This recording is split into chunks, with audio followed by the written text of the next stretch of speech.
It's incredibly simple to show how that con man Joseph Smith faked the whole Book of Mormon. For starters, Mormons think the real geographical detail of Nahum in the book is evidence of authenticity, do they? Well, here's what old Joe Smith did. Obviously, he got a hold of some kind of unknown map from somewhere, maybe the college library hundreds of miles away, studied it in total secret, chose this one minor detail out of thousands, and used that one minor detail for no apparent reason. Don't you see? It's just one key part of this villain's diabolical plan to eventually get girls and money. Then, just to make sure his hoax was perfect, he never mentioned this detail to anyone, never used it as proof of his alleged authority at all. He just left it buried in one verse, hidden forever. What an evil genius. Meanwhile, Joseph Smith also wrote a lot of the book in chiasmus, which really isn't that impressive.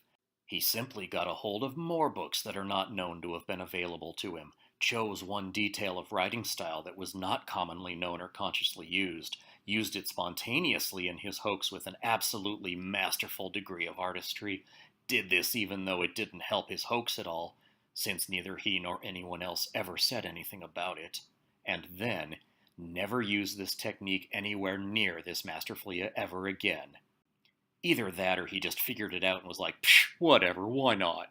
This stuff is all super easy. That's why there's a million other books just like the Book of Mormon. Simultaneously, he also did tons more research and/or luckily figured out things about Hebrew grammar, ancient agriculture and warfare, legal formulas, complex calendars, and a whole bunch of other stuff. It's almost too easy. Do you have any idea just how many documented manuscripts prove this? 0.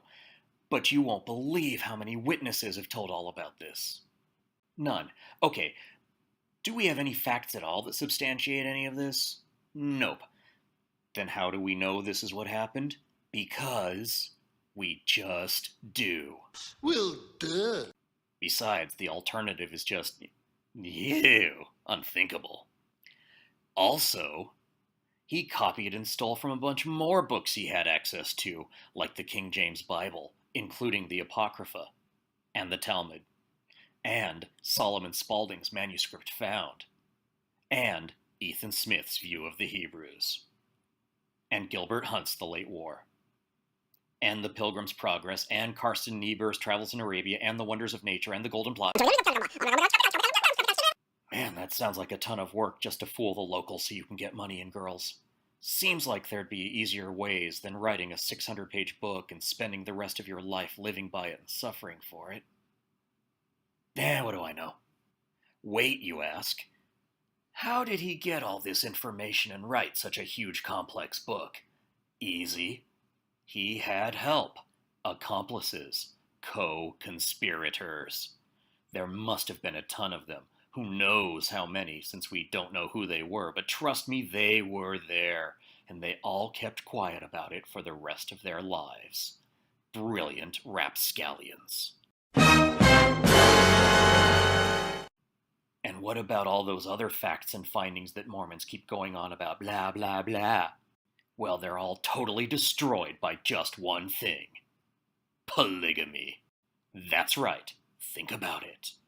Text from the Greek Septuagint? Polygamy. Egyptian names in the text? Polygamy. Boom. Annihilated. And that's the truth about how Joseph Smith wrote the Book of Mormon. Each history's greatest monster!